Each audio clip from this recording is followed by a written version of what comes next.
I want to make a formal invitation, by the way. Andrew Luck, I know you're super nerdy. I know you went to college out here in California. Maybe you'll move back out into the area now that you're retired. You're around our age range. If you ever want to play Dungeons and Dragons with me, you are more than invited.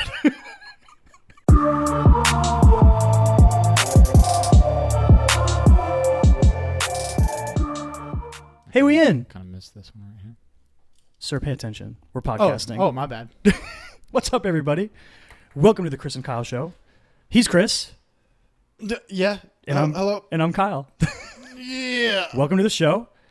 Little bookkeeping, housekeeping stuff. There's a poll on the interwebs, on the Twitters and the Facebooks for a spoiler episode in a couple weeks between Christopher Nolan's films Interstellar and Inception. And later this week, we're going to have one coming out for Mission Impossible Fallout. Other than that, I think that's all of that kind of stuff. Yeah. Yeah. Can we just do Q&A episodes every week so we don't have to think of stuff? I would love that. That would be great, right? Yeah, actually. It was so much easier to just be like... Can we just steal fucking Joseph Gordon-Levitt's idea and just do one question a week or whatever? They have to be really, really, intricate questions, though. Yeah. Sure. Sure. You got to take that one question and turn it into an hour of conversation, Mm-hmm. which would be tough. The other thing is, probably have to do more research with that, right? Yeah, for sure. Because you would have to... Or Joseph Gordon-Levitt, know someone who knows a lot and has experience that would be able to communicate that question, the answers to that question. Where can we just find interesting people? Can we... I mean, we live in Los Angeles. They're probably not super far away, but... Well, they work for free. No, definitely not. So we haven't done a full-on episode in 2 weeks because we did the Q&A, which was a ton of fun. And again, thank you guys for sending in the questions. And like I said before, made our lives way easier. But some stuff's happened since then. Last week was the whole D23 stuff with a bunch of Disney announcements. The Mandalorian trailer came out.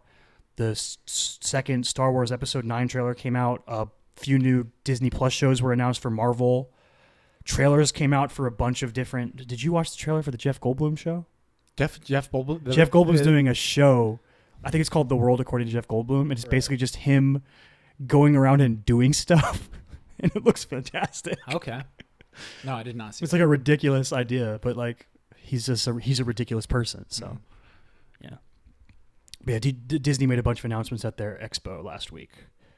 All right, so let's just go right into this Star Wars 9 second trailer. Yeah, right? which you hadn't seen until just now. Because of the way that it started. Yeah, I was like, oh, this isn't a new trailer. I thought it was just something for a re-release. Yeah, so, and I was like, I'm not going to watch those. The trailer, so I just got only 20 seconds. Trailer starts with a bunch of reminiscent shots of old Star Wars movies and stuff.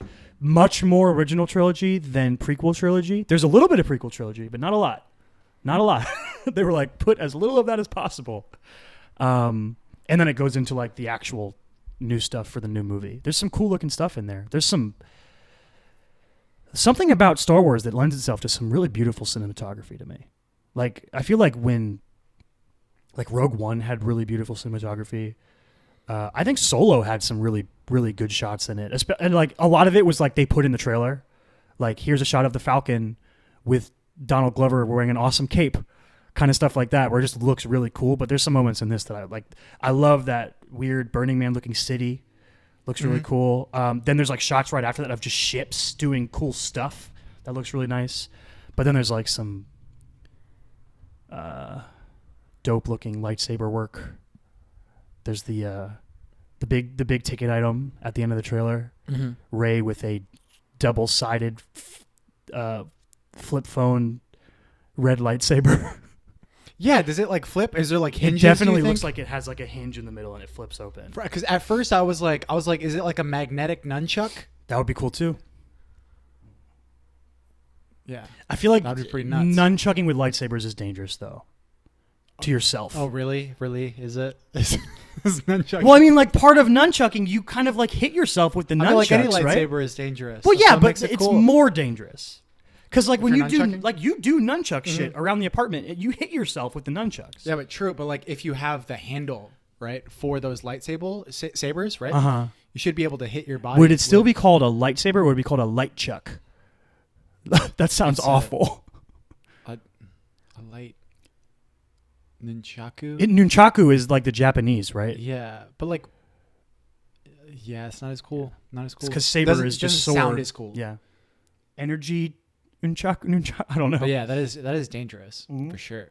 You could definitely like burn into your back or your hips or stuff. Oh yeah. Yeah, that'd be brutal.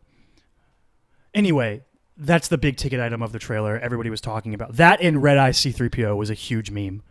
There was a bunch of people that would be like posts online that were like, like how does it go?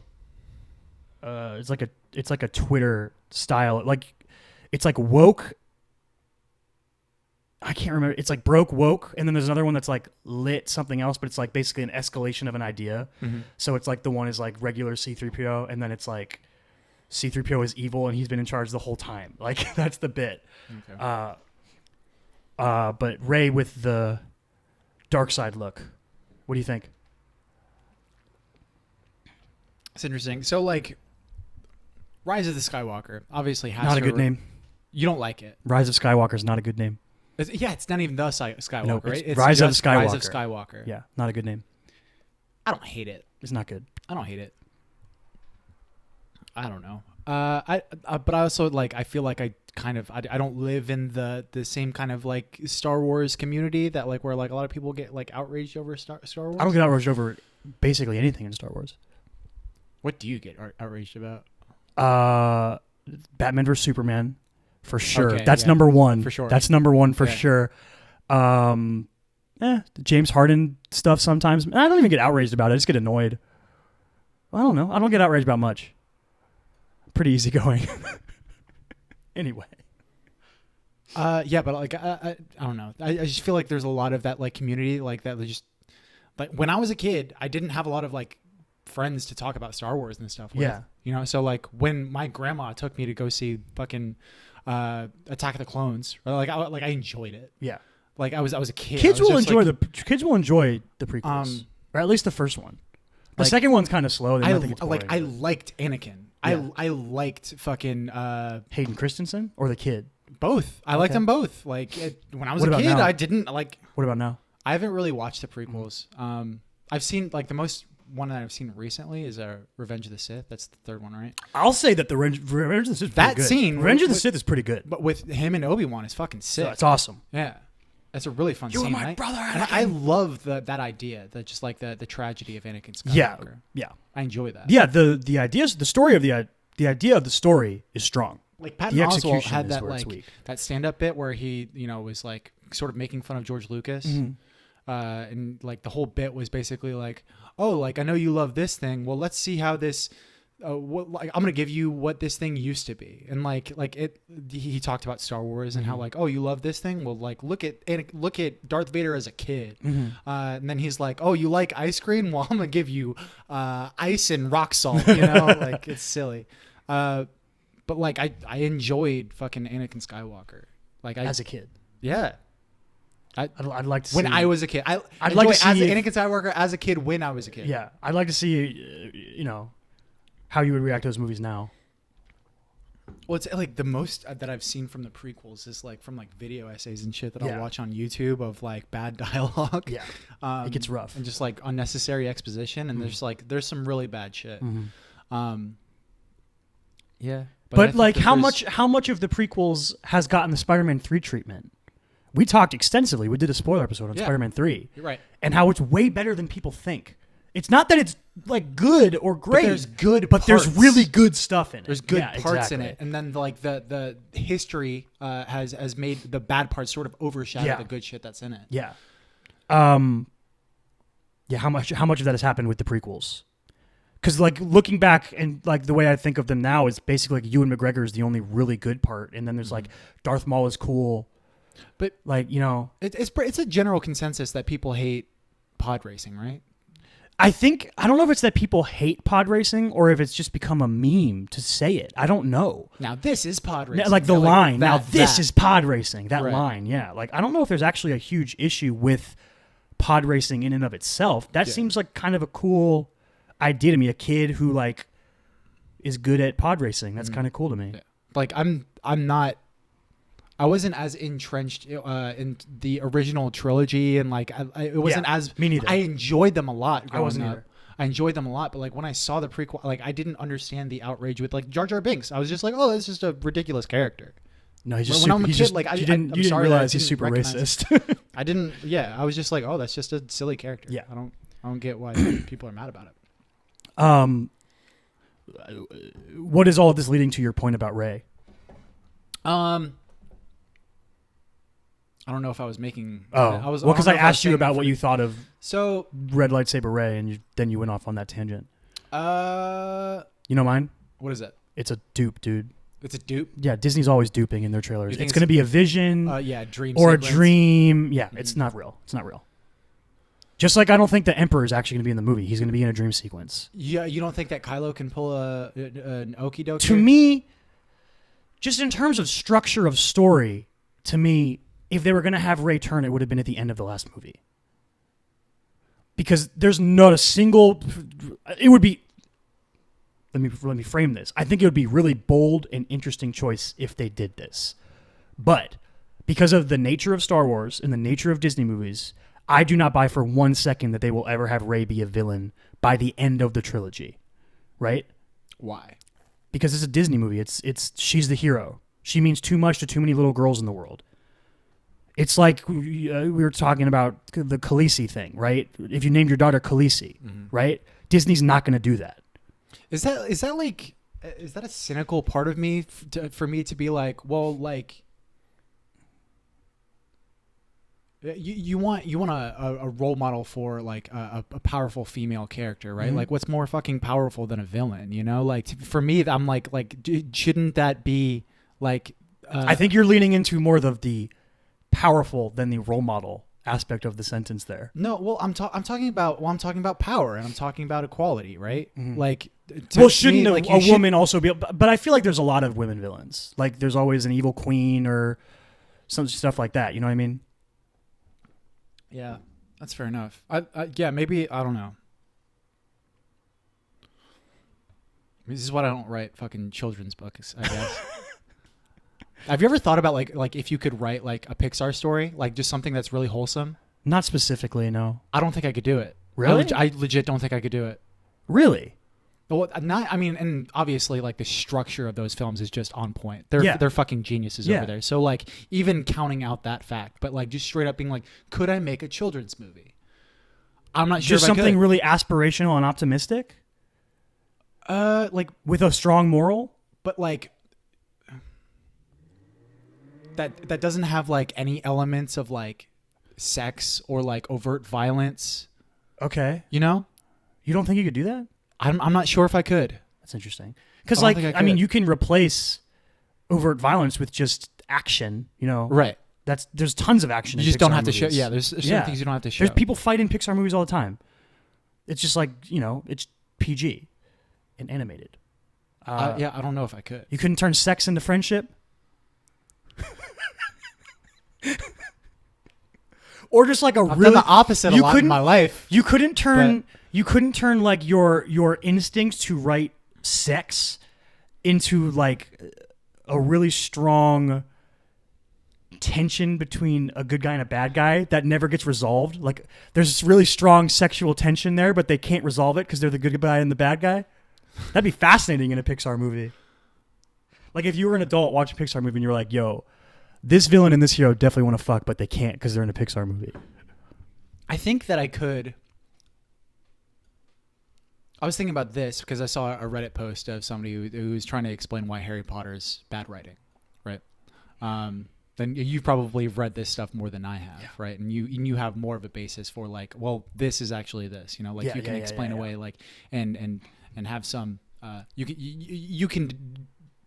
I mean, a lot of it flies down to when you reread the first Harry Potter book and you see things that could be hints or foreshadowings for things that are 5, 6 books later, whether or not you believe J.K. did that on purpose or not. Okay. Which is a weird... It's in the book. We can get into that. I don't care what you think may or may not have been her intention. But I remember seeing this dude's Reddit post, and he was talking about how like there's not enough moral ambiguity in the characters, right? And I'm like, not every like I obviously enjoy moral ambiguity. Yeah. I really love that. But having like I don't think that's a necessity for good writing. No, not at all. Or specifically good storytelling, right? Because I feel like storytelling is. I feel like it's a douchey term. That gives me the same reaction that people who say Superman or Captain America aren't good characters. Yeah, because they're not. I just think I just think you're an overly cynical person. Mm-hmm. Not everyone thinks. Not everyone's really selfish all the time. You know what I mean? Yeah, but I brought up the whole the cynic in me thing that would be okay with Ray turning evil. You know, like I'm perfectly like okay I said, with that. I think it'd be a bold and interesting story choice. Yeah, I think it could be really cool. Yeah. But at the same time, like I really enjoy Captain America. I really enjoy. Cap's I my favorite love Avenger. Harry Potter. Cap's my favorite Avenger. Like I don't think that, and I also I think that it was a bad argument because also has that person never read the 5th Harry Potter book? Harry's a fucking asshole in that book. But there's definitely with Snape's character, there's moral ambiguity. Snape has a ton of moral ambiguity. With Dumbledore has a ton of moral. You've never read the last book. You've only seen the movies. I've read right? all of the books. Oh, I thought you. I read all. Oh, I thought you told me you haven't read the last book. I've read all of the books, but I just Okay. For some reason, I thought you had told me. I've only read 1 through 3 multiple times. Yeah, for some reason I thought 4 through 7 once. Okay, I thought you'd never told me you'd never read the last book. Dumbledore has an insane amount of moral ambiguity. Right. There's a line from Snape where he says, "You raised him like a pig for slaughter." How is that not moral ambiguity? Right. What is that person talking about? Well, and the stuff with Harry's dad, right? Yeah, Harry's dad was a dick. Yeah, he was a fucking bully, right? Yeah. At least when he was 16, you know, apparently he changed or whatever, but we don't see it because that's not what the story's about. But that's still fucked up. Yeah. It's for not. sure. It's definitely not a one-note character for sure. Yeah. So when people say that that you have to have moral ambiguity, I just chill out there. I enjoy it. When you, but I also don't. Well, in some stories, it's just I don't want that in that story. Do I want Captain America to have some type of shred of evil in him? No, not really. No. You know, it might be interesting. Well, I mean, look what happened in the comics when they tried to do that last year. Oh, did they do that? Dude, they made him a member of Hydra. It was this huge, awful. They had a horrible backlash to it because it was a stupid idea. A bunch of Jewish people were like, "Do you realize what this means? Generations of Jewish people that you make Captain America a literal Nazi?" And you said he's always been. It's just a terribly stupid idea. Mm-hmm. Yeah. But my thing, I don't think the Ray thing's real. I don't think the Emperor is actually going to be in the movie. Remember his laugh was at the end of the first trailer. Yeah. He talks in this one. I think he's in the poster, right? So, yes, he's in that new poster. Here's my thing. I've seen Star Wars Rebels. The Emperor got up to some crazy shit. Weird, alternate dimension, time manipulation. Fucking cosmic Horcruxes? Not Horcruxes, but cosmic magic. Right. Crazy Jedi cosmic magic shit. Yeah. And it's it's weird. They never get that deep in it. They don't do this stuff in the movies. They avoid it because it's insane. But in the shows, in both the Clone Wars and Rebels, they've gone into this stuff and it's wackadoodle. So it's very apparent to me that the Emperor could be some sort of evil Force ghost or some parasitic dark energy that can influence someone. You know what I mean? That's an obvious thing. And then Rey has a dream where she dreams the Emperor is there and he's corrupting her. Just stuff like that. That's probably going to be in the movie, something along those lines. I don't think that Rey will ever really be turned. And it goes back to episode 8 for me because she already overcame it. She already struggled and wrestled with that decision of joining Kylo or not. And she made a choice. So in terms of character arcs and character development, what are you doing going backwards? You know what I mean? I mean, maybe it's not that linear. Maybe. I mean, I think it would be a bold and interesting choice if they did make her turn. Yeah. In the last movie, reverse Darth Vader. But I don't think it's going to happen. Is that reverse Darth Vader? Wait, from the original trilogy. Gotcha. Well, in episodes 4, 5, and 6, Darth Vader was like this evil, scary guy, and by the end of 6, okay, so you're talking about the original. Okay, yes, gotcha. Not including Anakin. Gotcha. Yeah. What do you think of the Mandalorian trailer? Looks dope. Looks super dope. Is there anything else to think about that trailer? Looks fucking cool, looks man. Really fucking looks cool. fucking cool. We talked about this, right? About how like whether or not he's going to do a Carl Urban Dread. Yeah. I'd be so cool if he did. I don't think he will. Not because like he was like, I refuse to not have my, like, I don't know anything about Pedro Pascal as a person and whether or not he would care how often his face was on screen for this role. I just don't think that Disney is going to make a Star Wars show about a dude who we never see. I just don't think it's going to happen. It'd be cool. Again, bold and interesting story choice. It'd be cool. I don't think it's going to happen. I feel like Pedro's a little too hot to hide that from the world. You know what I'm saying? Maybe. My favorite thing about that trailer is that see it happening. It could. My favorite thing about that trailer is that it really gave you a sense of the world and like a feeling of the tone of the show, but I know nothing. I have no idea what's going to happen in that show. I know that it's about a bounty hunter who maybe cuts a dude in half with a door. That was pretty cool. Yeah, that was really. That was pretty fucking cool. What was the other D23? Oh, new Marvel show announcements. She-Hulk show, wild. Mm-hmm. Miss Marvel show, cool. Fucking Moon Knight show. I don't know shit about Moon Knight, really. Moon Knight is like, what if Batman was really religious and a complete psychopath? Is it a real religion or is it like a Marvel? No, he's Jewish. He's Jewish. Oh. But it's like, you know how Catholicism is important to Daredevil? Okay, yeah. Judaism is important to, I think his name's Mark Spector, something like that. Okay. Spector, Litton. Harvey Spector, yeah. That's what it is.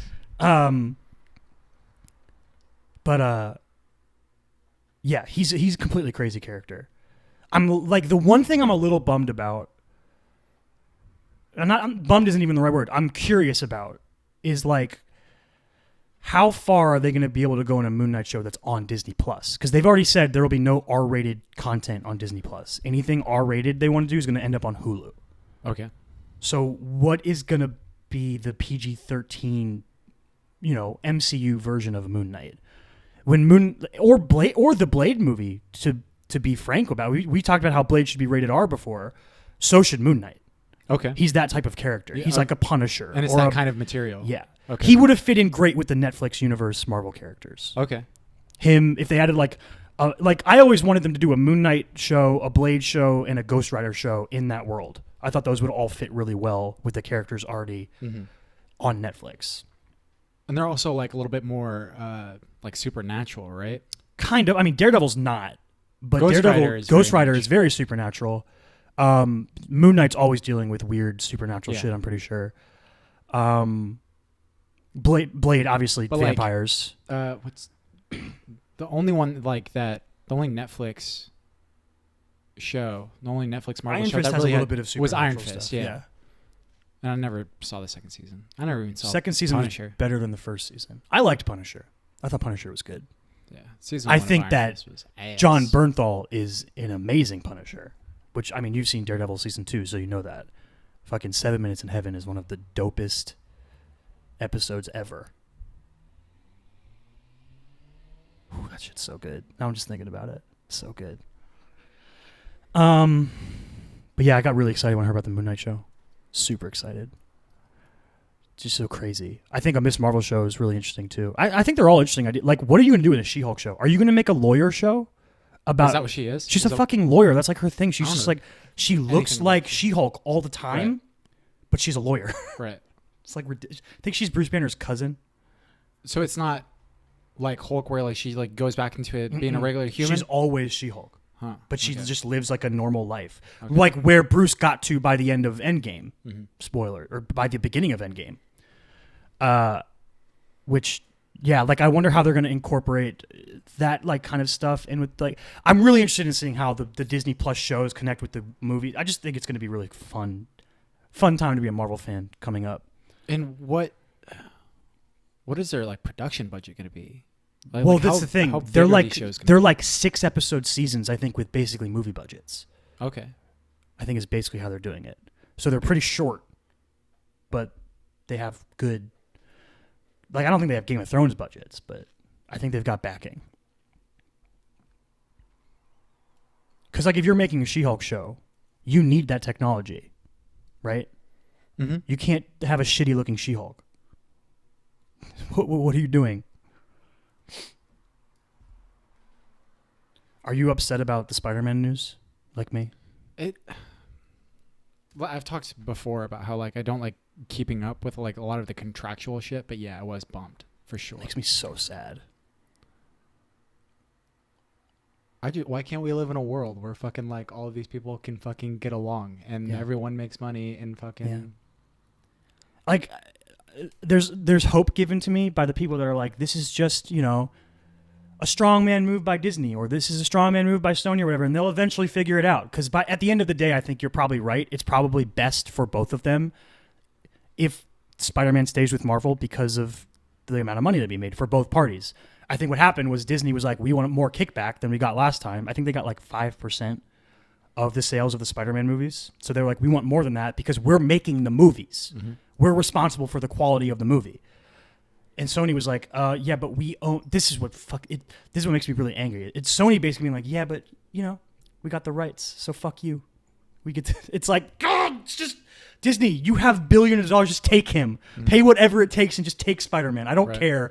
I don't care about the fucking, the people that are going to get on Twitter and they're like, all of you people that are getting mad about Spider-Man just want to have a corporate overlord, and I'm like, I don't fucking care. It's Spider-Man. It's one character, and I want him at Disney. I don't care about the soapbox you want to stand on about the merits or demerits of capitalism and how we receive our products and entertainment. I don't care. I care about Spider-Man. Mm-hmm. And I care about Tom Holland's version of Spider-Man and it not turning into, dude, Sony's going to make some stupid bullshit movie with Tom Hardy Venom and I'm going to hate it. I'm going to be so mad about it. Are they making... My problem is going to be, I'm going to be mad about it before it comes out and I'm going to hate it no matter what because I'm going to be so mad about it. Mm-hmm. Are they making like a full-on Carnage solo That's movie? Their like... I don't know if they're going to make a Carnage movie. They teased Carnage at the end of the Venom at the end movie. of Venom. I remember that, but I thought that, like... I think if anything, they'll make Venom 2 and he'll fight Carnage. Right. Which is what everyone wants to see. The exact same movie. I'm absolutely excited for. Another movie where Tom Hardy walks around talking like a weirdo, being told about turds in the wind by spooky Venom voice, and then having the exact same climactic battle at the end. What would that movie have to be? Like what thing would have to happen for you to in a vacuum of Venom Carnage movie? No. I'm saying like I'm talking about like this Carnage movie that's gonna come out, right?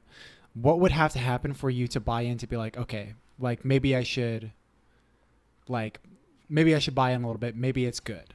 1, give Woody Harrelson a better wig. Okay. 2, not have Sony make it. All right. 3, give the Marvel characters to Disney. Okay.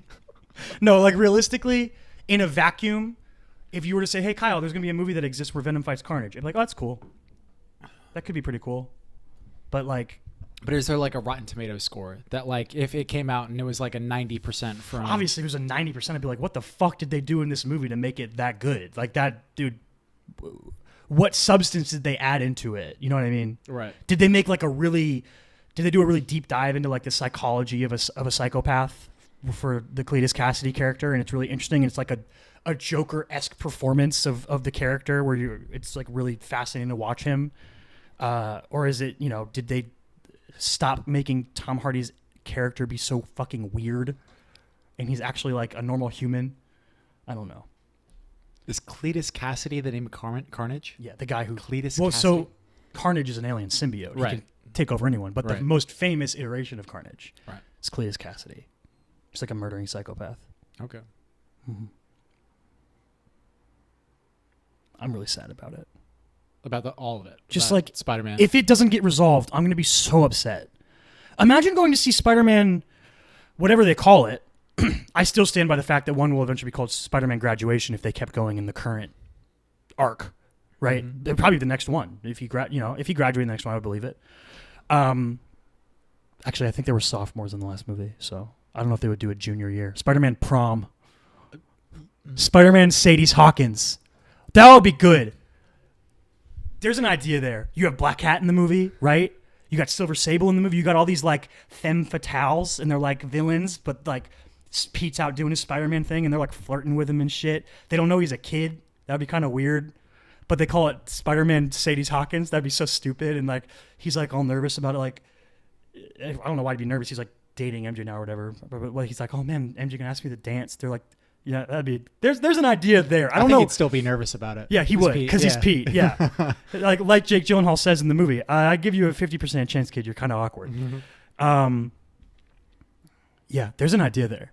I don't know what it is exactly, but there's something there. It mostly bums me out because of. I mean, we're not going to spoil Far From Home here, but because of the way that Far From Home ended. Mm-hmm.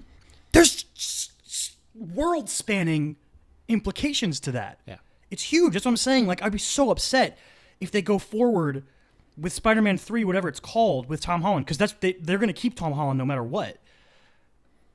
If they can't talk about how important Iron Man is to him as a character and as a mentor figure, they can't do that legally. They can't. None of this stuff can be used. I mean, they could go forward with what happens at the end, and they could just be like, the only problem is none of the other superheroes he's ever interacted with are going to care about it. You know what I mean? Mm-hmm. Really upsetting. I hope it gets resolved and figured out. Spider-Man should be like the centerpiece of the phases going forward to me. He's like the right age of that where like he can carry through like phase 4 and 5. And you can watch something that I don't think we've ever really seen is like watch Peter Parker grow up. That I'm really interested in the idea of that. Watch High School Trilogy and then watch College Trilogy. And you could do it like, what is adult Peter Parker? That's never been explored in a movie, really. You know what I mean? Have they? Well, like, so Tobey Maguire was like college age, right? Yeah. I think in Spider-Man 3 he was graduated, but he was just working at the Bugle as a photographer. Mm-hmm. So like, what is future of Peter Parker's a genius. There's been parts in the comics where like he was like a teacher or a college professor. He was at one point he became a billionaire scientist with his own company, but that's because Doc Ock got him his he switched bodies with Dr. Octopus, and Dr. Octopus got him a doctorate and then started a company. Superior Spider-Man, good run. Check it out. Was super weird, but cool. But like, there's, what is an adult version of Peter Parker? It's just so interesting to me. What's that one comic where Spider-Man's an old man? Is that Spider-Man Reign? Yes. Yeah. Yes. I wasn't a big fan of that. No, that's a dark Spider-Man story. Right. Kills Mary Jane with cancer sperm. Yeah. I'm just not. I don't know. The old man aspect of it, I didn't really enjoy. Old man. Are you an old man? Is it just an old Spider-Man, or like does the idea of like old man Logan for Wolverine not interest you? Old man either? Logan's cool though. I don't know. Yeah, cool. Maybe it's just old man Spider-Man. Mm. I mean, he's a character with you correlate such a youthful energy to him. Yeah. Yeah. It's a childlike sensibility. Yeah. Yeah. Whereas like Logan, I watched he's always been a grumpus. Yeah. You know. Well, he's also like hundreds of years old or some bullshit. Right. I went and saw the extended cut of Spider-Man Far From Home the other day. It's good, but I was bummed because it's only 4 minutes of extra footage. Yeah, like why? Like if you're gonna give me an extended cut, give me at least 15 minutes. Right. At least. Yeah. Come on. 4 minutes? That's whack. It's literally. I think I heard the what's his name? John Watts, is that the director's name? Something like that. He called it Peter's Errands was going to be a deleted scene extra on the DVD. They call it Peter's Errands, and it's basically like in between him doing the fundraiser thing with Aunt May and then him leaving for school or something like that. There's like a part where he literally goes and gets his passport and goes and buys toothpaste and then fights some mobsters. And that's where that stuff from the trailer was. The cops like, you're going to be the next Iron Man? He's like, oh, I'm too busy doing your job. That's where where it was come from, is that deleted scene. Like, they're good. It's a good scene. Just give me more. I want more. Give me more Jake Gyllenhaal. Come on. Love that dude. I'm trying to think if there's other movie stuff we missed while we were gone. Hear about Matrix 4? No, I have not. They're making Matrix 4. One of the Wachowski siblings is doing it. The other one is not involved. I think that's kind of weird. I don't know what their names are. Are they directing it? Yes. Or are they just producing it? I think one of them's like writing and directing. Are they just trying to like take advantage of the Keanu sans? Yeah, maybe. I mean, does the new Bill and Ted movie get made without the Keanu sans? I don't know. I'm Director also okay with them remaking Bill and Ted because it's like such a like I don't know anything silly about Bill like and you can like make a fucking one-off Bill and Ted movie. Yeah. Really director Lana Wachowski, and she's one of the writers credited. I know the other Wachowski sibling, I think, is in like recovery from her transition surgery and isn't working or something like that. Okay. So only one of them is doing it. Keanu Reeves and Carrie-Anne Moss are the only actors committed right now, I think, to it. But yeah, I don't know I don't know enough about Matrix 2 and 3. They're ass. I know that they're not well received, but like I don't know where where the characters end where up. we are in the timeline of the Matrix, like what's going on. I can't talk about it like unless we spoil all of the Matrix. Yeah. So. Tell me after. Yeah, I could. Yeah, I think that's all the movie stuff that I can think of that happened while we were gone. I'm very not hyped by that. Matrix 4? Matrix 4. You love The Matrix. I love Matrix 1. Yeah. It's one of your favorite movies. Yeah. But like, you know, was that in your top 10 list that you said on the Q&A? No? We did top 5. You did top 5. I'd said like 40. Right.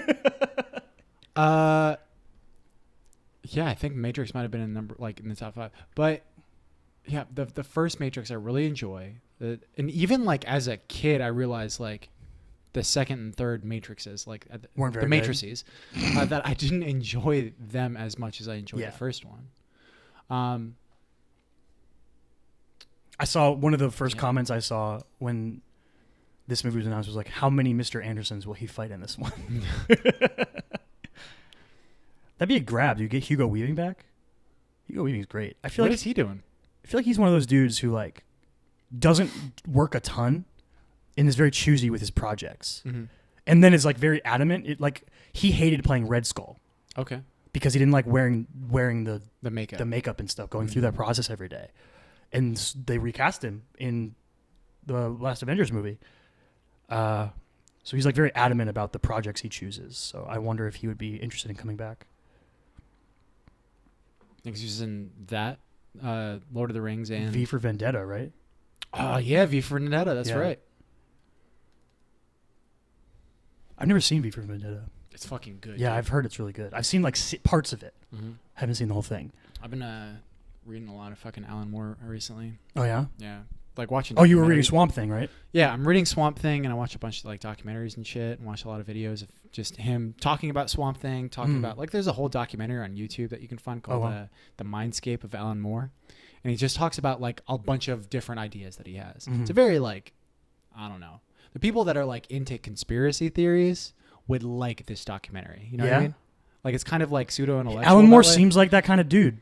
Like Alan, I have like a weird when I hear Alan Moore's name, I have a weird reaction inside of me, and it's like genius, nutcase, and I don't know how to feel about it. Right. But as Kanye West once said, but it's like name one genius who ain't crazy. Yeah, kind of. But he just has some. He has some like very like some of his ideas about like storytelling to me, and like the way that he's very pessimistic about the way he views things. I think, and it's the opposite of the way I am as a person, so I don't vibe with it. Yeah, and it really turns me off. Like I was when I was watching that documentary, and you a while ago. I'm not sure. I'm pretty sure it was on the podcast that you brought up how like you feel like he hates superhero shit. Yeah, which is kind of like just wrong. Yeah, like the reason that he made Watchmen is because he loves. It's more of a vibe he gives off than the way he actually feels. The thing was, like, he just like when he was a kid. So he grew up in like, and he literally like talks shit about comics all the time. And stuff. Yeah, you talk shit about comics or comic book movies. Probably movies. I don't know. I don't know the exact. Okay, so quotes and shit. So he absolutely loves superhero comics, and he grew up with them. Yeah. Like, so he grew up in Southampton, and he was super poor, but like his only escape was fucking through like American superhero comics, and to him, like seeing fucking Spider-Man go through New York and stuff like that was like just as insane and crazy and speculative as fucking seeing someone on Mars. Yeah. You know? But it was an escapist medium for him, and he was also like very like, I don't know, there's like a lot of similarities that I draw with him. Obviously I want to, because he's a fucking genius, and he's super successful in something that I want to be successful in. But he's also very much like, I could see anybody like watch him talk or like watch this documentary and fucking roll their eyes the entire time. Yeah. Because he like, especially now, like he's very much into magic. Like real magic, like magic with a K. Yeah. But like and the fucking documentary like introduces him. It says writer, shaman. It's like, all right, dude. Dude, I saw, speaking of magic, I saw a post on Reddit yesterday that a school I think in London somewhere, a Catholic school, just banned the Harry Potter books for having magic and curses. And then like in the article, it said a quote, and there's like part of it was like something like, these books have real spells and curses in them that if incanted will produce real magic and evil. And I was like, is it fucking 1997 right now? What is going on? You are 20 years behind. Right. Oh my God. That's fun. I would love to go to that school. Yeah, right. But yeah, like, there's very much that, like, I absolutely love Alan Moore's shit. Everything that I've read from him, I fucking really enjoy. Like, I love Watchmen, and so it's a fucking literary masterpiece. I really You're enjoying Swamp Thing? And I fucking really enjoy Swamp Thing. And it's one of those things that, like I was talking about how, like, kind of dumb I am with, like, picking up on a lot of stuff. Like, it's something that I have to, like, do my due diligence and, like, do my research. Yeah. Like, to fully appreciate the works. Appreciate it and like understand like all of the different like. I don't think that's an abnormal thing though. Like I think a lot of subtext goes unseen in storytelling, just in general. Right. And like subtext is sort of like this. It's like when you reach the expert level of being a storyteller or a writer or whatever is when you are able to incorporate the subtext and it like builds on and improves the story, but you don't need to see it for the story to still be good. Exactly. You know what I mean? Yeah. Yeah. Yeah. No, I definitely can understand that. Like, there's a lot of just layered shit that you can completely miss in something that Alan Moore writes. But yeah, like, it is on one side of this coin, you have someone who's just a completely fantastic writer, and then the other side is someone who like refers to themselves as a shaman and shit. And who like he doesn't believe that fucking Dark Knight's a good movie and shit. You know, like he like talks shit about comic book movies all the time. And it's understandable. Like, he has his own convictions. And I think a lot of those convictions are what led to him being a really good writer. Because he had to convince himself that, like, you know, comic books weren't just lesser forms of movies. He had to come up with ways that, you know, to tell a story that in a way that only comic books could do it. Yeah. Yeah. But yeah, he's fascinating either way. Yeah. You You can not... Like, there can be someone that you don't like or agree with, and they can still be really interesting. Yeah. If anything, you should be more intellectually intrigued by people you disagree with, right? Because like understanding other sides of thoughts is an important part of empathy. I also think, and I also like probably my wackest thing that I believe actually came from Alan Moore. Yeah. Yeah, and it's like it's a bunch of stuff, and he like even he explains it in the documentary really well. Like he talks about like, so the idea is basically about like immaterial reality, right? Is that life as a simulation, or is that different? No, it's different. Like so we have our physical reality, right? Like, so I'm like sitting in this chair, I can touch it, I can feel it and everything, right? So like this chair is real, it's material reality, right? Now, there is an immaterial reality that Alan Moore talks about that he coins the idea space. Ooh. Right? The idea space. And he says that it's really close to Jungian psychology and like his idea of the collective unconscious, as well as Plato's realm of the ideals. But basically, like he says that there's supposed to be, he believes that there is an immaterial reality that that is no more or less important than a material reality that has to necessarily like precede the material one, right? So we have this physical chair that we're sitting in, right? Mm-hmm. But you also have the idea of a chair. Somebody thought about the chair, right? Like, and that one kind of has, it's almost, the chair doesn't exist if someone doesn't think about the chair first. Exactly. But and it's also in everyone's consciousness. Like, we all know what a chair is, right? But you can't like measure what that idea is. Because when you say chair to any individual, they think of a different chair. Yeah. Yeah, but like in this, like he believes that this immaterial reality is a landscape. It's that like something that you can navigate. Like it has its own. So that's where it gets weird. Everything you said up to that point is very understandable, and I think kind of a normal way of thinking, and you can wrap your mind around it as a simple person could wrap their mind around it. Right. That's where like it gets a little wild. A navigable landscape. Yeah, exactly. That's kind of crazy. And he's like, it has its own like flora and fauna, and like. Okay. And he's very much like, he believes that that's kind of where he gets into the magic shit, because he believes that he met John Constantine, like in his life once. How many drugs does Alan Moore do or has done throughout his life? I would guess that he's done a lot of psychedelics. Yeah, and shit. I would guess that. Yeah, he seems like he would. But like and it's weird how like this idea is something that I've seen in other people. Like, do you remember? Yes. Oh God, yes. I'm not going to go through the whole obviously story. I don't remember him. I never met him, but you told the story of him. Yes. Yeah. He was a very strange individual at boot camp. Right. I won't go into a lot, but I remember him talking about one day in boot camp. I was talking to this dude. I probably shouldn't have said his name. Should have came up with something different. If you didn't say what you just said, no one would have assumed that was his real name. Everyone would have assumed it was a nickname. I'll probably just bleep it out, to be honest. You can do that, yeah. I'll just bleep it out. Yeah, so I'll bleep out the name. All right.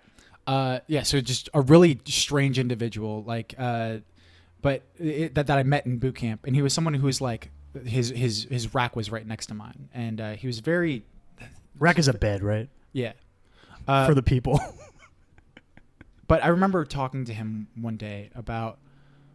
He said that he met Naruto, and I was like, "Wait, Naruto, the anime character." Because he used to talk about how he used to like transverse different planes of reality and shit, right? Become an animal. Like he could just close his eyes and just travel to different places, and become an animal. He said that his boyfriend was a werewolf and stuff like that, right? But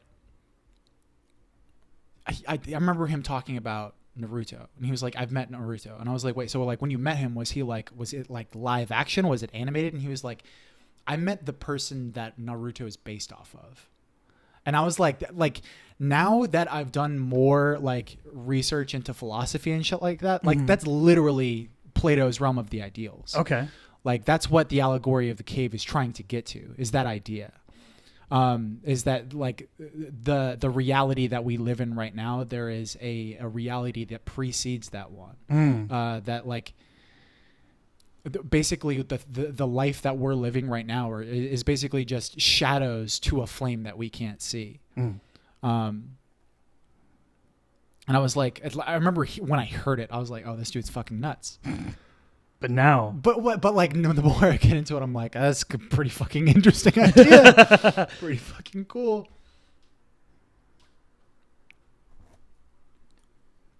I was trying to see if Naruto is actually based on a real person or not, because like I'm pretty sure like Goku is. It's like a historical. Is he? Yeah, it's the same. Goku and in the Pokemon Infernape have the same historical reference. It's like some Japanese figure. But the thing is, I don't remember if it was a real person, if it was a mythological figure. I think it was a mythological figure. Right. It'd be like making an anime based off of Achilles, which would be pretty cool. Pretty cool. That was interesting. Thanks, man. Yeah. Something. Oh, we were talking about the Harry Potter thing that I saw. What are your thoughts when you see, like schools? Schools are the do it the most that I can think of. Like when schools censor art in some way, like they ban books. That's like a huge one. Right. Right. What are your thoughts on that? Like, where's the line for that being the right or wrong thing? I was just having this conversation with somebody else about, and we were talking about college specifically. Mm-hmm. In college, I would argue there should be none. Zero, right? Yeah, if you're in college, you're all adults. I would say that if you're an adult, right, there should at least all there should be, and I think that this is a necessity, is a warning. That's it. Sure. Right? Like it's just like a rating. Like on the a film, restricted right? section? Huh? Like you go into this part of the library, or you're getting into some weird shit. well, yeah, but like, say if, and this is something that didn't happen in my political science class. So like, all I do for my political science class is just watch fucking movies. And for our first week of the fall semester, we watched Black Klansman, right? And like, the only thing that he told us that he told the entire class was like, he was like, this is a movie about race. Like that was like really like all he said. Okay. Right. Like, but he didn't like preface like, oh, like you might be uncomfortable because of the Klan or the yeah. Right. Didn't really include that. I feel like that's something that you probably should, right?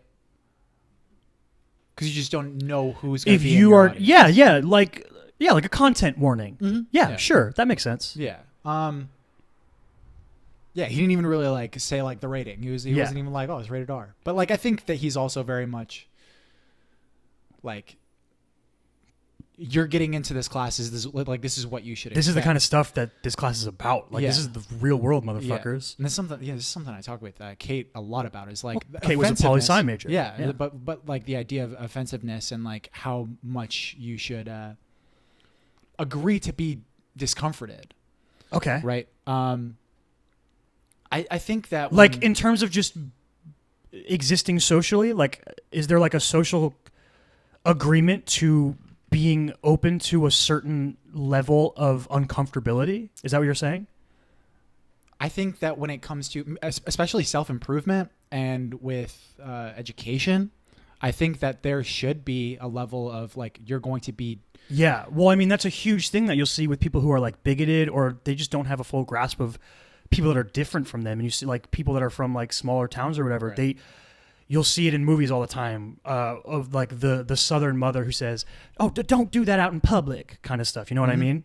Like it's an interesting debate of when you are outside of your privacy, are you agreeing to expose yourself to other people's ideals, or are you agreeing to hide your own ideals so that there's like a polite society? You know what I mean? And where's the line for it? That's interesting. Yeah. And a lot of people will fuck that over on both sides. Yeah, right. Exactly. There's a lot of people like, how many fucking people have you met? And I've met plenty in the Navy that are like, I'm not an asshole. I'm just a truth teller. Yeah. You know, that kind of what mentality. they are is an asshole. And like, really, you're just an asshole. Yeah. Yeah, because like there is a benefit to being polite, and like there is a time and a place where, you know, it's like talking about the truth and conversing about the truth, whether or not it's discomforting or not. Like I mean, important. Me and you as like normal 2019 people, we go outside and we think, you know, if we see two guys walking down the street holding hands, or an interracial couple kissing, like that doesn't bother us.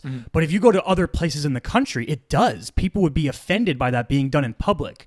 And then they would say to you things like, I don't care what you do, but you do it in the privacy of your own home. Yeah. Like shit like that. Right. And it's like, you're on like the wrong side of this line. You know what I mean? Yeah. Yeah. You're fighting against history here. Yeah. You're on the wrong side of history. Yeah. Like, yeah, it's kind of the Donald Sterling thing, right? That's my shout out. Oh, shit. Shut up. Okay, we'll wait to talk about that then. Because that's going to be like a 30-minute shout out, right?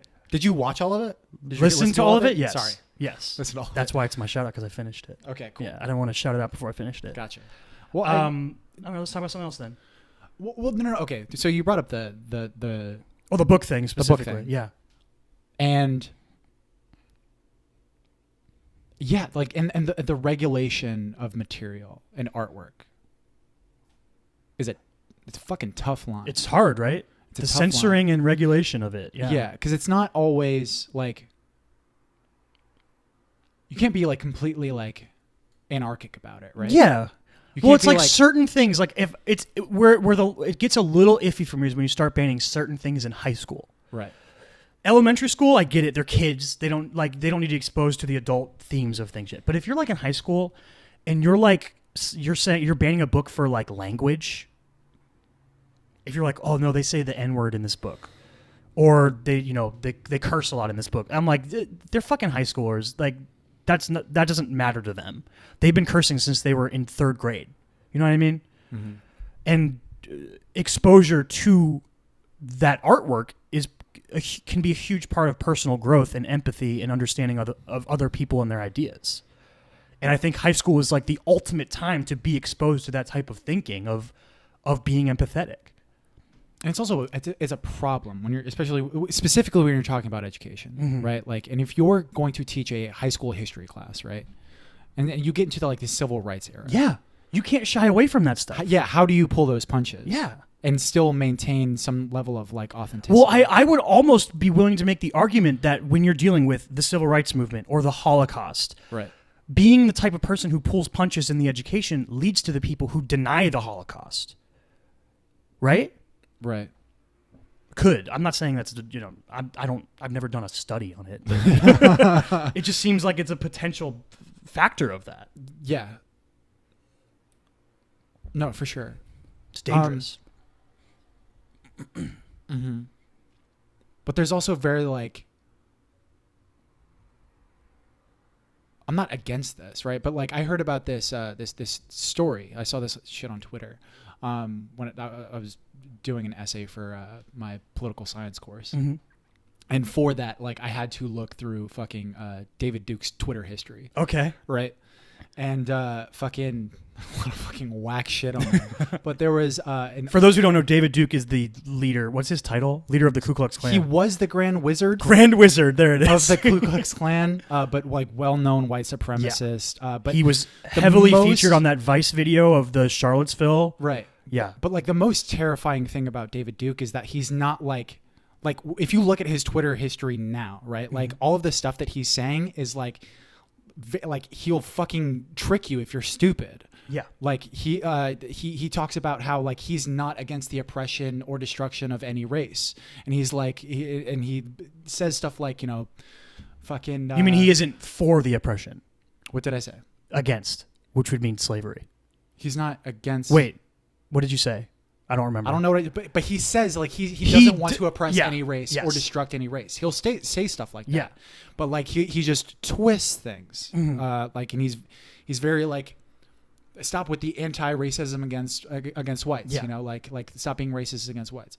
And it's something that's also gets brought up in Black Klansman a lot because David Duke is a character played by Topher Grace, by the way. Fucking great. Yeah, very good, very good. He's found a little niche for himself as like a really arrogant asshole. Yeah. Like in his midlife acting someone career. Who's not threatening, but like also can be a total fucking You've never asshole. saw American Ultra, right? No. He has a similar role in that movie where he's just a total incompetent asshole. Like, it's really good. But he's not incompetent in Black Klansman. He's scary. That's he's what scary. That's the point he plays David, he plays David Duke. That's the point that I was trying to make here is that like David Duke is like very much competent.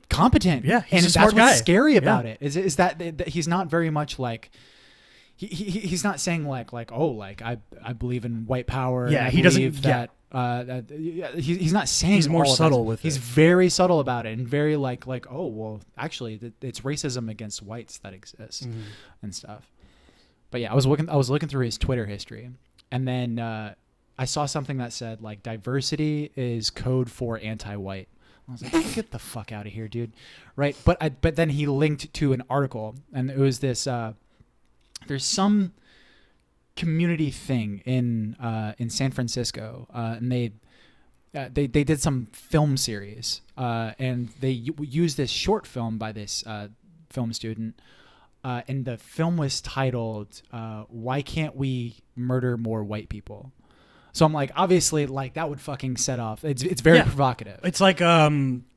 It's like how Kendrick used the Fox News reaction to his music in his last album. Yeah, but even that's like not even. It's not as hardcore as that, but it's like a similar. But one of the things that you talked about with that Fox News thing in regards to Kendrick's album, all right? That's the beginning of Damn, right? Yes. And they're referencing something that happened, a line from his, but a line from To Pimp a Butterfly. Yes. That was in All Right? Yes. Killers in the Street Fo Show. That line, yeah. But like the first thing you said, well, great job completely taking that out of context. Yeah. Right. And I was like, okay, what is the context of this film? And so like I went into this community thing. I think it's called like the YBCA or something like that. And I was like, is that related to the YMCA? I was like, what is this thing? I didn't really go into that as much, but like the director posted. It could be the same thing. Young Men's Christian Academy, Young Boys Christian Academy. Maybe. I don't think that it's related to the YMCA in any way. Probably not. They aired this short film in their series, whatever, and I tracked down because the kid that made the film, the short film, right, is getting a lot of flack, as well as this YBCA people. Okay. Is this like a recent thing? It's fairly recent. Okay. I think so. I looked at this kid's fucking Twitter. I'm saying kid. I'm guessing that he's a college student. Yeah. Right. This dude posted on his Twitter in like July. I want to say. Cool. So anyone you assume is younger than you as a kid, it's fine. Yeah, for sure. I agree. But like basically like the director came out and said like this is what it's actually about. The context of this is like,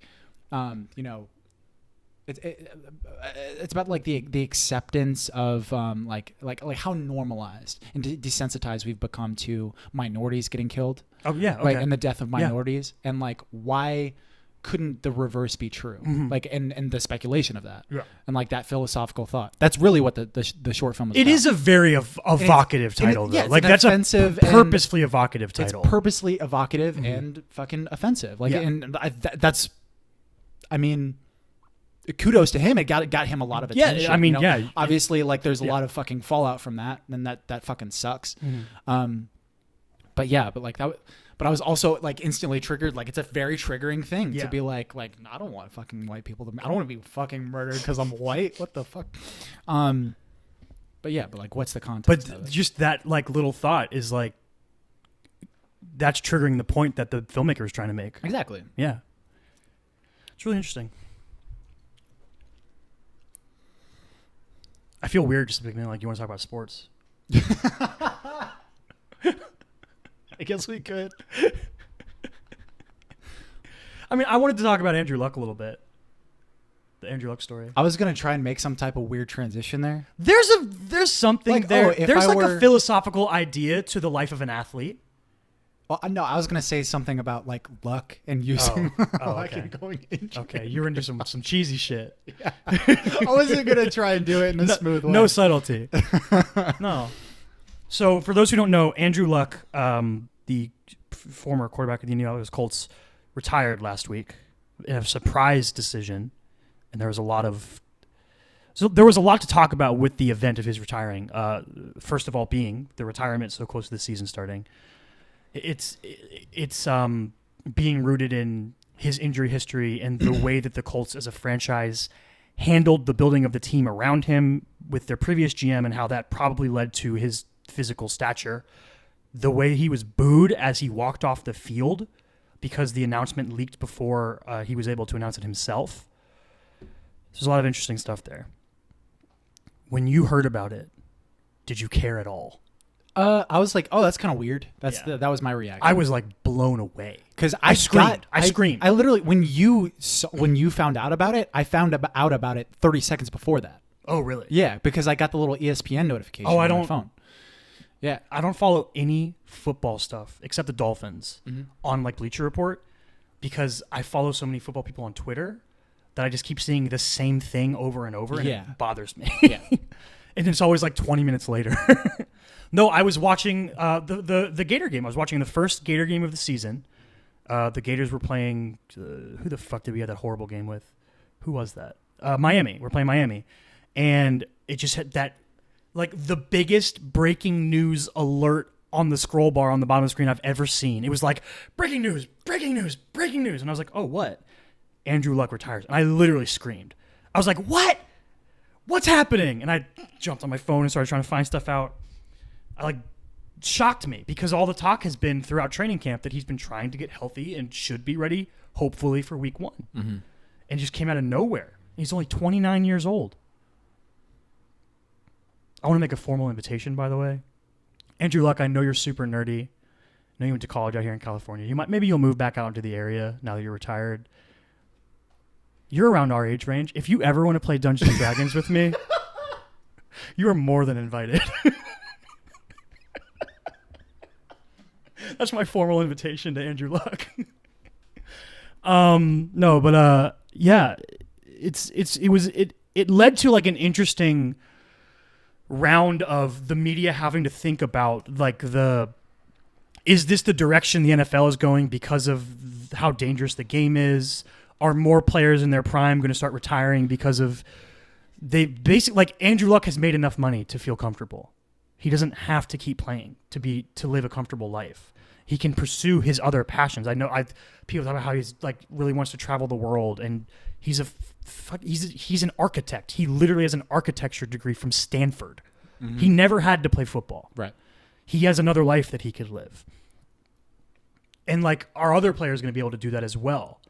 Patrick Willis retired early a few years ago. Calvin Johnson retired early. Barry Sanders retired early a long time ago. A long time ago. He was like kind of really ahead of the game. Yeah. Lions getting screwed on these early retirements. Yep. Damn.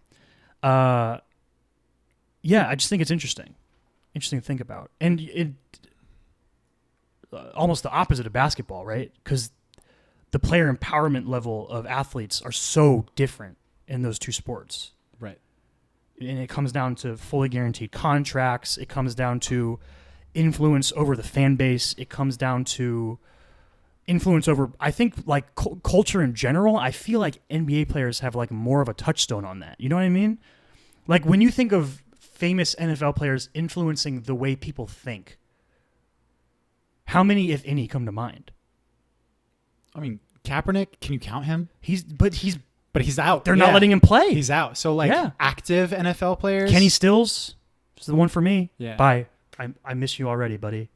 Traded away with Laramie Tunsil. Yeah.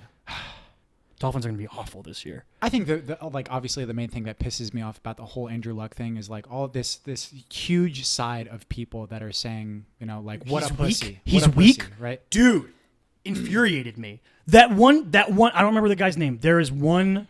I don't know if he's a writer or a TV person. I think he works for Fox Sports 1, and he basically was like, Andrew Luck retiring because football hurts too much is the most millennial thing ever.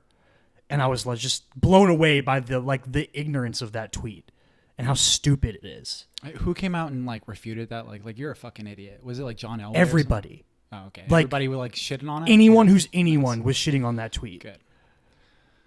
Yeah, it's there's so many things with that. Like, fucking stop just hating on a fucking generation of on people. An entire generation. It's a tired act, right? Yeah. Every generation ends up doing it. But like the stupid part about it is that, like the fucking like that both sides like millennials don't fucking hate on boomers. You know, like it's fucking dumb. Yeah. Like obviously, like our parents are fucking like.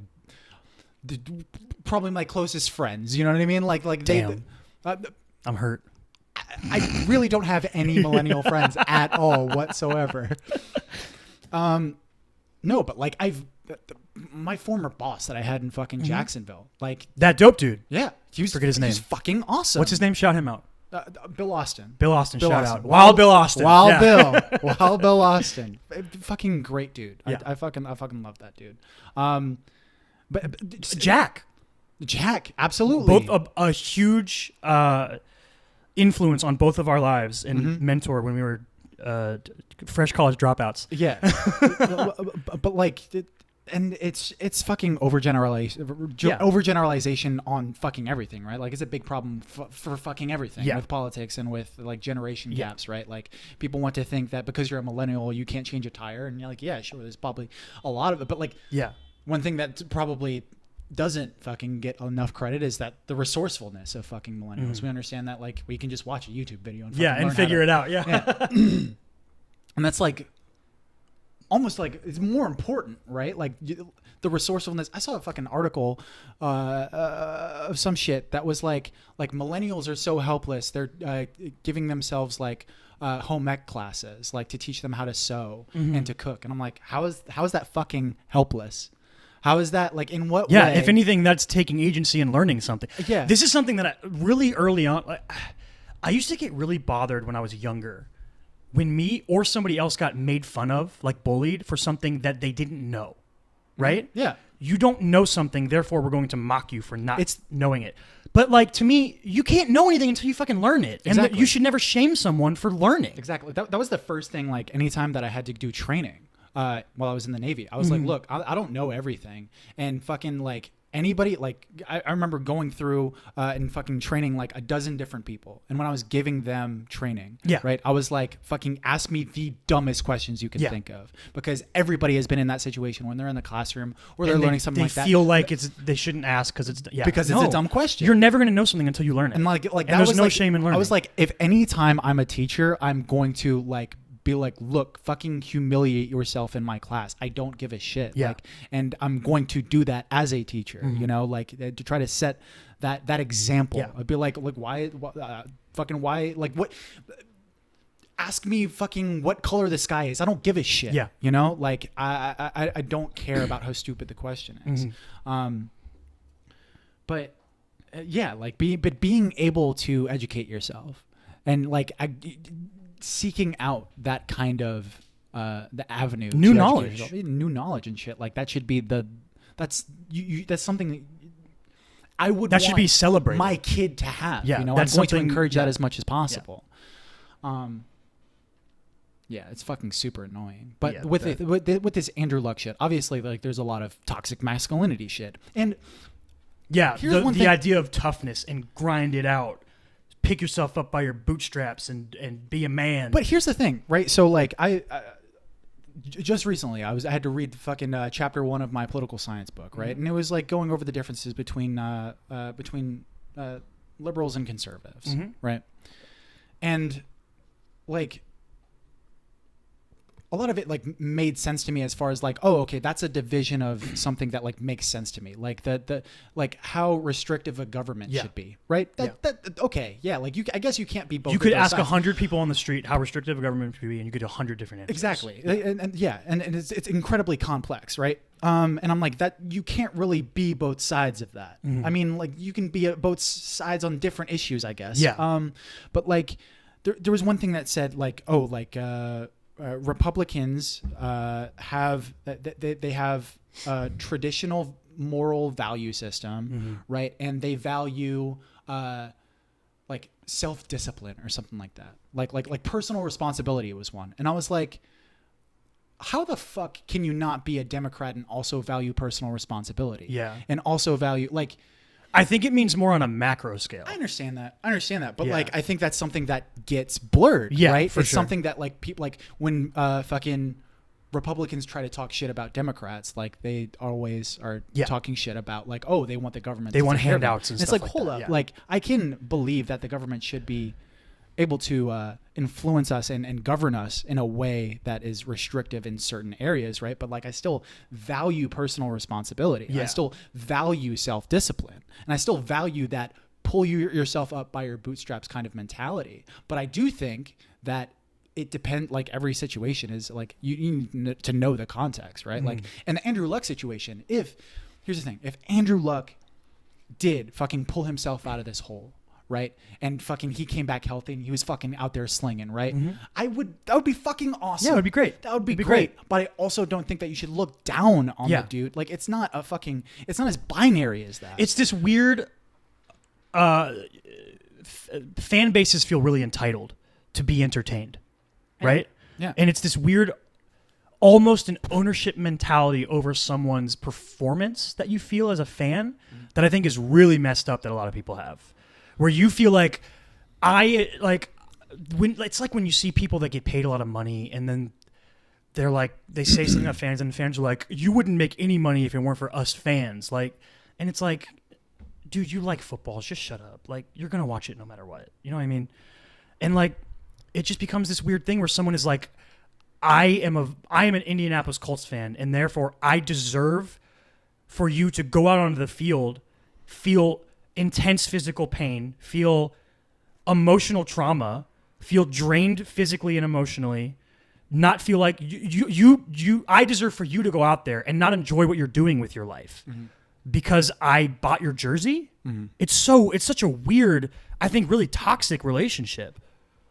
Yeah, it's kind of like really close to that celebrity mindset, right? Yeah, like it's very similar. If you're a fan of a celebrity, you know, like the fucking kids in Stranger Things dealt with this really well. Like I think it was Finn Wolfhard who like made like an Instagram story about this a while ago, and I remember him talking about it, like about how like intrusive fans would be as far as like trying to take pictures. Yeah, and stuff. like and you're out and about, play it off, and people stuff, run like, up and take a picture. But there would be certain people who would like, if you deny them taking a picture with you or anything like that, they would get pissed off about it. Yeah, you owe me. Like, well, yeah, exactly. You're famous. Like, you owe me because a picture. I watch your show. Yeah, like I deserve to have a picture of it's you super because you weird. wouldn't have a livelihood without me. It's super weird. Yeah, there's this level of fame that people reach, whether it's sports or celebrity, whatever, where people feel like you're no longer a regular person, or they just don't care anymore that you're a human with wants and needs and things you don't want and don't need, your own anxieties or stuff like that would freak me out. I was thinking about the like idea of celebrity, right?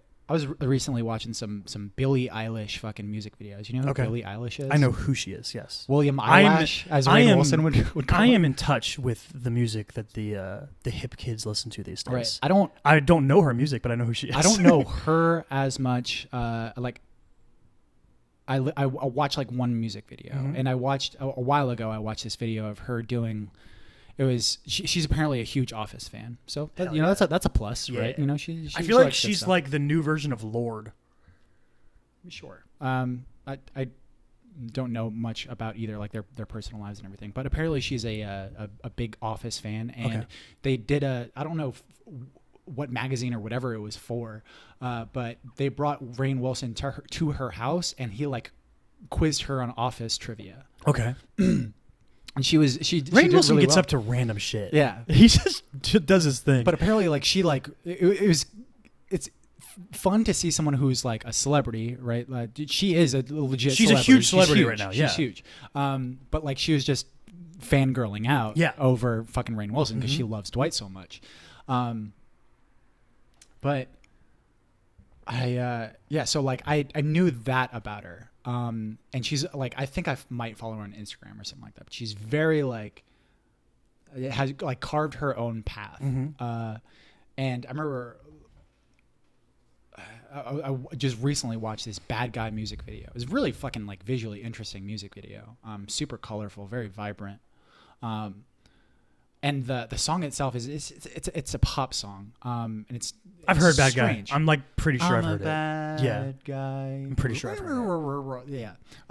It's fun. But I remember going through the comments, and there was just a lot of like Billie Eilish, right? Like adding, like when you at someone kind of on the YouTube thing where you like want them to see it. No. Like as if they're like quoting Billie Eilish. Oh, okay, right? gotcha. So like Billie Eilish, fucking colon, and then she says like, I'm not like most girls, and then underneath it said most girls, and they're like, oh my god, same.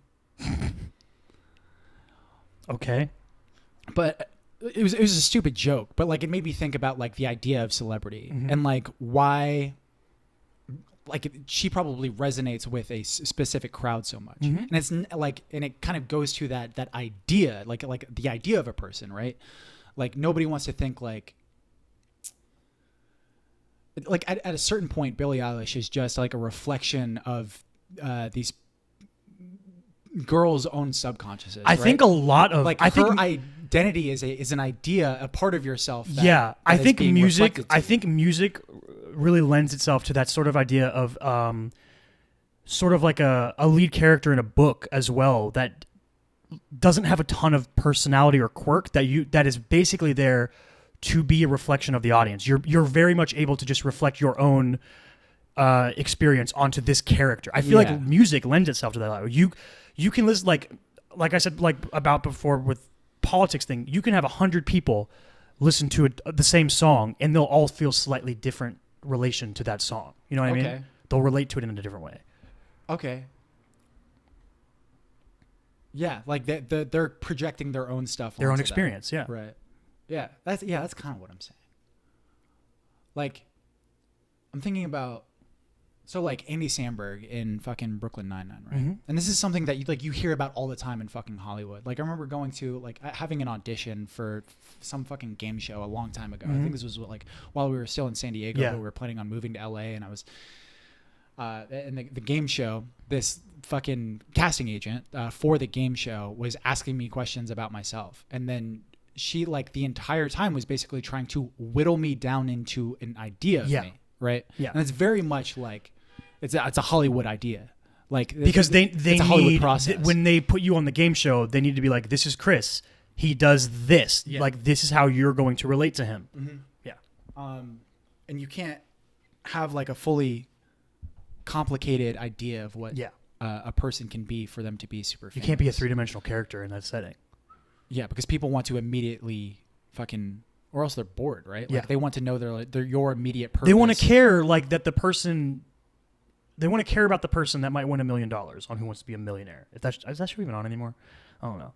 Or whoever wins Jeopardy. Like they want to like care not just that game person shows, wins. right? Not just game shows, but like when you see someone on fucking like Instagram, like fucking, you're like, oh, okay, that's just a big booty chick. Mm-hmm. Like that's how she can fucking, that's what she has to offer me, right? You know, like I don't really care if she's learning how to play piano. You know, like like trying to whittle someone down. Oh, like they're like an incredible. They're really good at rapping. Or right? I follow someone who takes pictures of the environment around. Like you know, they're a photographer. Yeah. They're a photo editor. Yeah. I don't know. It's just something I was thinking about. It's interesting. The whole Billie Eilish thing. Yeah, I think there's a really like celebrity culture is super whack. Do you know anything about ASMR? Whispering into microphones. Dude, I didn't really know anything about ASMR until like this past week. Oh, really? Oh, yeah, dude. It's a big thing. I heard about it. Yeah. I'd seen those letters before. It's one of those things when you hear it, you think it's a sex thing, and it kind of is. It's like a turn on for people, and it's like, it's not really completely exclusive. I think. Yeah, because it's you never saw the Zoe Kravitz commercial that played during the Super Bowl. No, where she has like two mics on top of a hill and she just like is whispering into them. It's super weird. It's super weird. Yeah. It's very strange. So apparently, okay. ASMR, for anybody that doesn't know what ASMR is. So it stands for autonomous somatic. God damn it! I would have gotten it wrong. I thought that I memorized it. I'll look it up. Something response.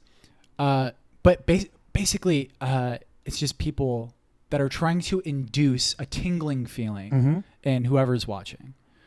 And it's usually people just like whispering into microphones or doing weird stuff. There's autonomous sensory meridian response. Sensory meridian response. Gotcha. Yeah, but it's basically, and I didn't understand it at all. Like I was just like, and there's like a huge role play aspect to it as well. Like there's a bunch of people that like you can go on Twitch and just put in like ASMR, and I think you'll just find a bunch of people, and a bunch of probably like hot chicks. Or YouTube. Yeah. Like there's just like fucking like people that are.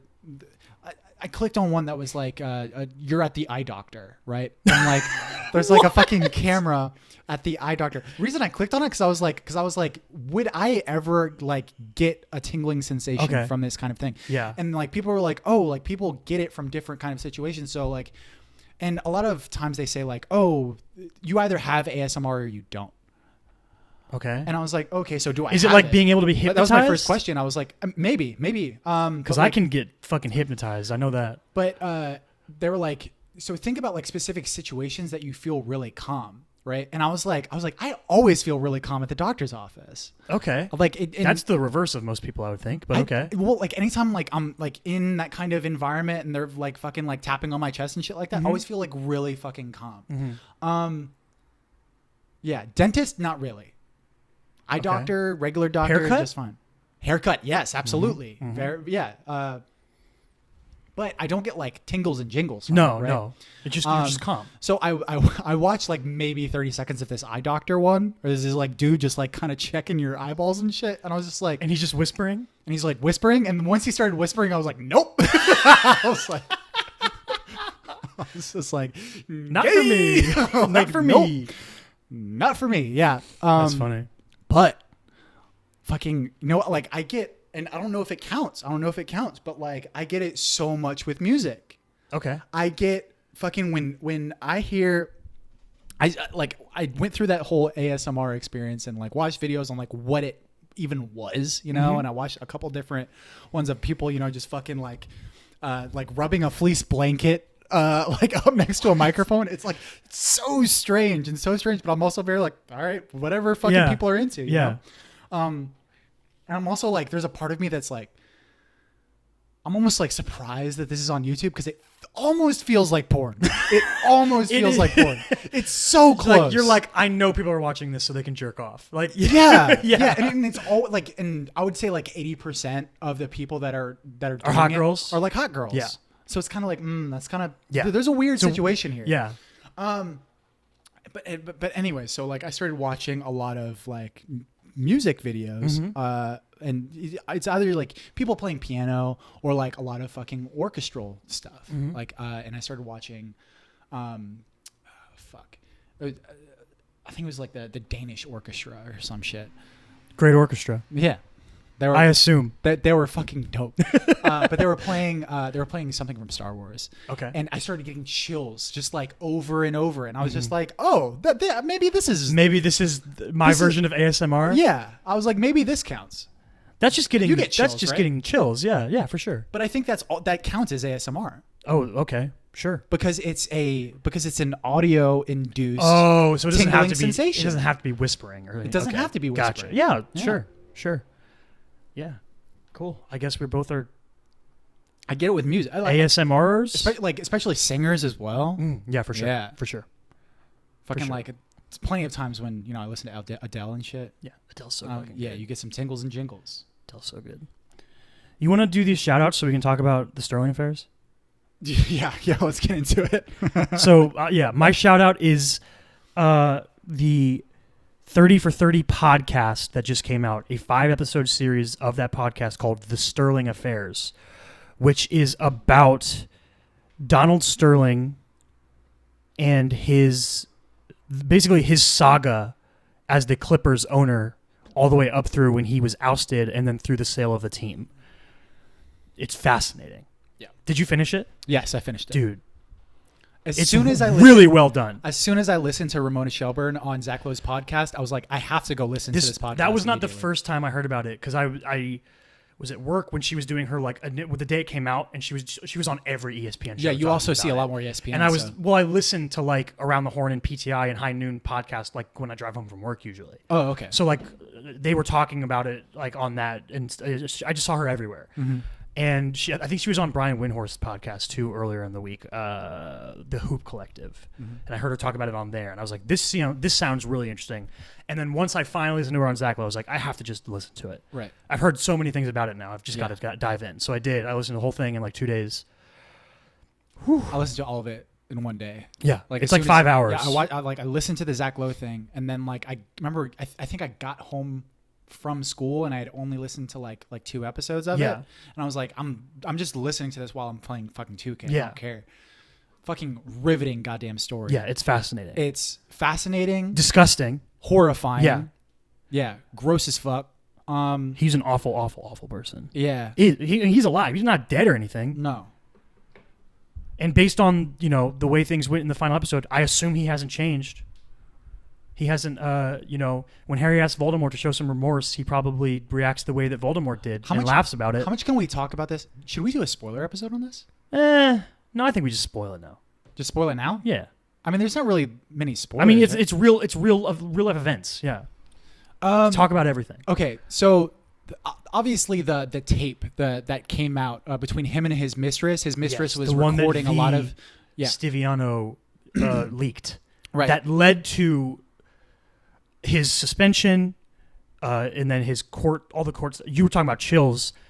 I got chills listening to Adam Silver's press conference, actually. Yeah. Because I remember that happening. I remember watching that press conference live. Right. And when they were playing the audio back in the podcast, and I hear him say, "I am banning Adam Silver for life." Yeah. That for life, like just saying it, gives me tingles. Yeah. It's like such a power move. What a fucking gangster. What a dude. fucking baller. That like, do you think that like a lot of the respect that Adam Silver comes from has that? probably is probably rooted? Absolutely. I think that a huge part of his tenure as the commissioner of the NBA and his ability to relate to the players and the players to relate to him and for them to have a mutual respect comes from his actions at that moment, which was the first big decision that he made as a commissioner. Yeah. Absolutely, I believe that. Yeah. Okay, so the self-tape, the tape. You don't have to be seen with them. Yeah. Oh, it's disgusting. It was really disgusting, right? You know, like what and it's else? Magic Johnson. Yeah, that's who he's Magic mad about. He's Johnson. mad because she put a picture with Magic Johnson on her talk Instagram. about like what the tapes are? He's basically just a huge fucking racist. Yeah, he's just being super racist. Yeah. He's getting mad at his mistress, who's like 40 years younger than him, maybe more, because she put a picture on Instagram of her and a minority. The way it's presented, you're like, oh, she put a picture up of her and a minority, right? And then he starts talking about like how he's like, I don't care what you do in private, but I don't want you to be prancing around with them in public. He's like, you could don't bring be him into seen, your bed. You can fuck him. Don't be seen with them. But don't be posting them on your freaking I don't Instagram want my friends stories. calling me. Yeah. Talking about how there's pictures of you with them, and then you find out later it was Magic Johnson, one of the darling members of NBA society. Yeah. One of the most likable figures in the NBA. Yeah, a fucking NBA legend. Yeah. Just from what he did on the court. Right? Not to mention the stuff. And then he goes in later, he starts talking how he has AIDS. Yeah. And why should he be allowed to go around and fuck everybody? Be a role model? Well, yeah. And then be a role model. And then she's like, actually, he has HIV. And he's like, what's the difference? And it's just so disgusting. Yeah. So disgusting. And you find out there's like a root to it where he has this like jealousy factor of the way that he was jealous of Dr. Jerry Buss and Jerry Buss's relationship with Magic Johnson. There's some fucking solidarity there. It's crazy. Yeah. It's crazy. How much he like envies. Yeah. Yeah. Nuts. But like, and that envy kind of falls back on his major fucking hamartia, right? Like the major flaw that he has with him. Like he literally treated people like property, and he didn't see people as like people. Blake Griffin story. Oh yeah. About like Blake Griffin was great on this podcast. Like he was a really wonderful interview. His stuff's great, but he would talk about, and other players said it too, how he would bring in just people like strangers, probably his friends and people, his peers, and he would bring them in and he would like show off the players like they were like, I think Blake Griffin said racing horses was the term he used. Yeah. And he would like touch them and feel their muscle. He'd be like, look at how strong and it was like he was presenting a trophy. And there was another player who got interviewed and he did the white party stuff as well. Yeah, the white party. So but and white party refrains. It wasn't like only white people. Everyone would wear white to the party. He would wear black. He would come in wearing black. Weird. Yeah, like just incredible fucking narcissist, and he had like a lot. He's a very fucked up human being. He has a lot of mental problems, and he had a lot of shame for his own life, which I thought that part was really fascinating to hear about. But how he grew up from poverty and didn't want anybody to know that. But there was a different player who started talking about a locker room experience that he had. Was it Ryan Hollins? Maybe no, it wasn't Ryan Hollins. It was somebody else who had like it sounded like more African. Okay. But he. Apparently like did the same thing that he did with Blake Griffin, right? Like he came in while this dude was coming out of the shower and he like basically just had a towel on and he started feeling his muscles and he's like, yeah, like look at this. And then he called him like, oh, look at this buck. Look at he called him a buck. Yeah. And then the dude was like, oh, I get what this is. I'm a trophy. Well, he didn't say it. He said, I'm a fucking slave on an auction block. Yeah. That's literally what it is. It's beyond trophy. Which I mean that's something that like you and I would have a hard time relating to outside of just knowing it must feel awful. You know what I mean? Right. Yeah. Like understanding what that feels like. Yeah. Really, really good. Have you ever listened to any kind of documentary in that kind of podcast style? Like in pure audio? I've never listened to Neither have I. What is the big famous one called? Serial. Serial is a very, not with a C, with an S. Oh, it's about serial killers.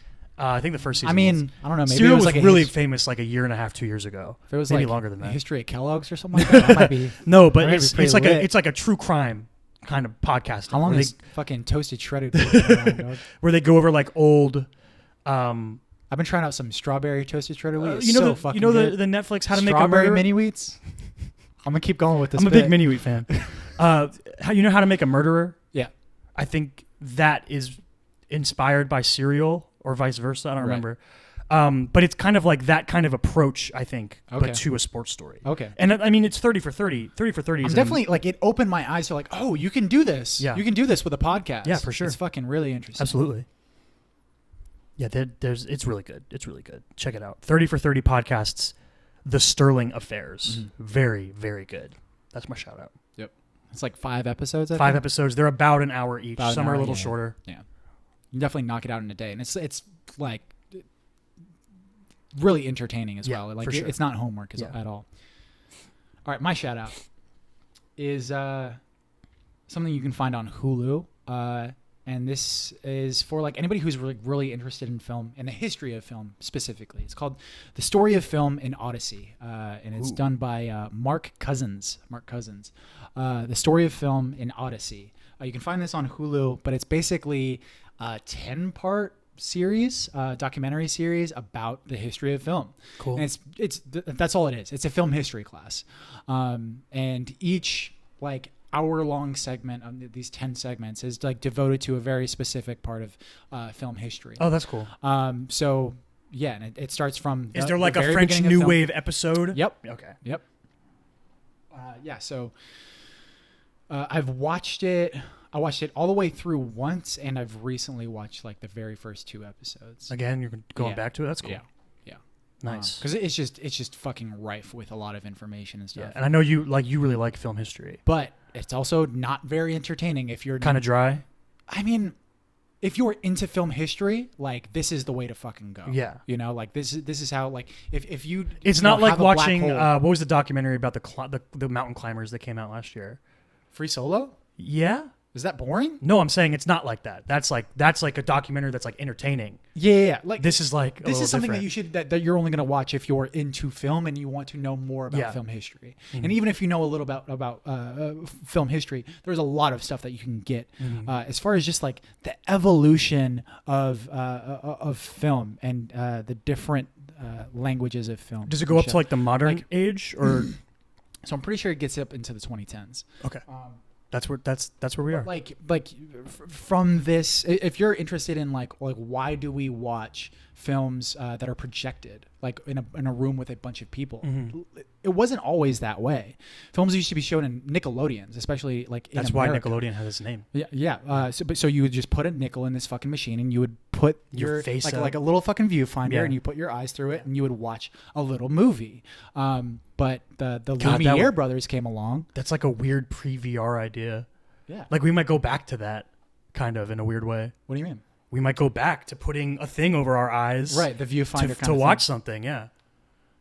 Yeah, but think about maybe this is just the initial steps of VR though. But maybe it goes through the exact same pattern as film. Same pattern, so we start with something on our eyes until eventually it's all around us. Like eventually me and you are going to be able to have a collective virtual reality experience. That would be pretty dope. Where we just fucking, plug into the fucking Matrix and then we go out and catch Pokemon.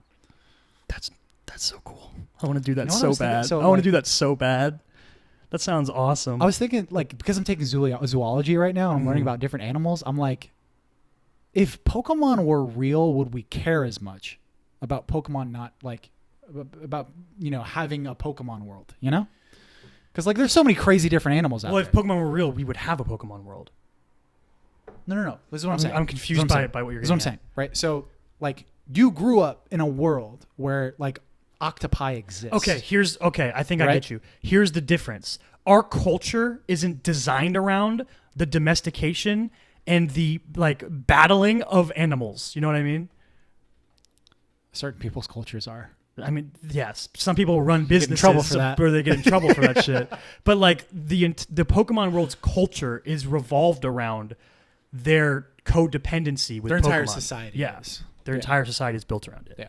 Their money's named after it. their money is named after. It's like Pokebucks or something like that. Something stupid like that. The story of film and Odyssey by Mark Cousins is my shout out.